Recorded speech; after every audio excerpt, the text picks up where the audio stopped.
La soustraction d'un nombre entier ou d'un nombre négatif. Comme on a vu dans la vidéo sur les additions de nombres entiers, par nombre entier, on entend des nombres qui n'ont pas de virgule, mais qui peuvent être soit positifs, soit négatifs.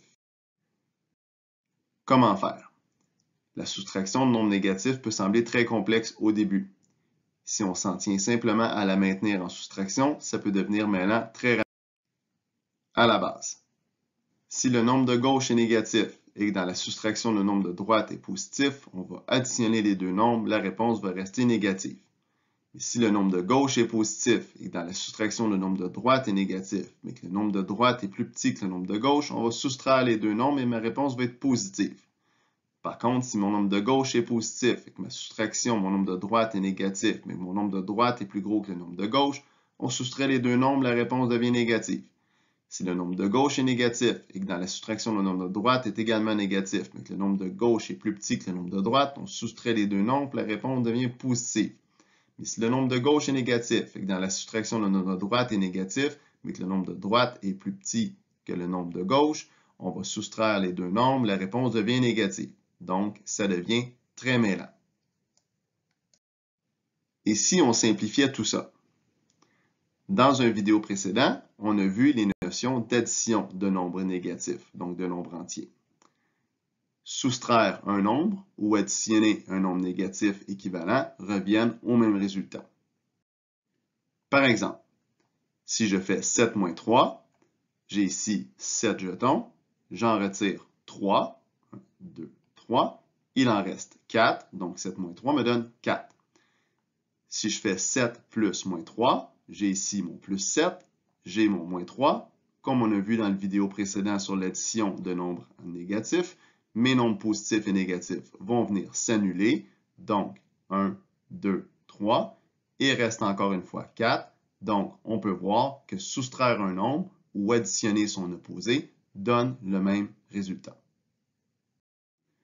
On peut donc simplifier la soustraction de nombres négatifs ainsi. Quand on voit une soustraction avec des nombres négatifs, on va changer la soustraction en addition. On va changer le signe du nombre de droite. Donc, si mon nombre à droite est négatif, il va devenir positif. S'il est positif, il va devenir négatif. Et ensuite, on va retourner faire une addition de nombres négatifs, comme on a vu dans les vidéos précédentes. Donc, quand les deux nombres ont le même signe, on additionne. Quand les deux nombres ont des signes contraires, le plus gros l'emporte sur le plus petit. On va voir des exemples pour clarifier tout ça. Premier exemple, j'ai moins 9, moins 16. Mon moins 9 reste tel quel. Ma soustraction va être transformée en addition. Mon 16 va devenir moins 16.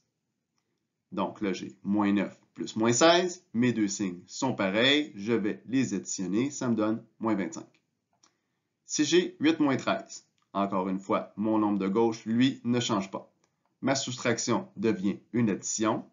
Mon 13 en ce moment qui est positif, faites attention de ne pas confondre. Le 13 n'est pas négatif. Le moins présentement, c'est la soustraction que je vais avoir changée en addition.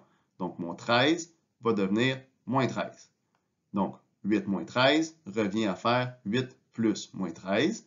J'ai deux nombres de signes opposés. Donc, le plus gros va l'emporter sur le plus petit. Ça va me donner moins 5. Exemple suivant, moins 7 moins 5. Mon nombre de gauche reste inchangé. Ma soustraction devient une addition. Et là, vous remarquez la différence, c'est que mon nombre, moins 5, est effectivement négatif. Je vais venir changer son signe, il va devenir plus 5. Donc, moins 7 moins 5 revient à faire moins 7 plus 5. Et là, j'ai deux nombres de signes différents. Le plus gros va l'emporter sur le plus petit. Ça va me donner moins 2. Dernier exemple, 6 moins 2. Encore une fois, mon 6 reste inchangé. Ma soustraction devient une addition. Mon moins 2 devient plus 2. Donc, 6 moins 2 revient à faire 6 plus 2. Et ça va me donner deux nombres pareils. Donc, je les additionne. Ça va me donner 8. Voilà. J'espère que cette vidéo t'a aidé à mieux comprendre. N'hésite pas à consulter les autres vidéos sur la chaîne au besoin. À la prochaine!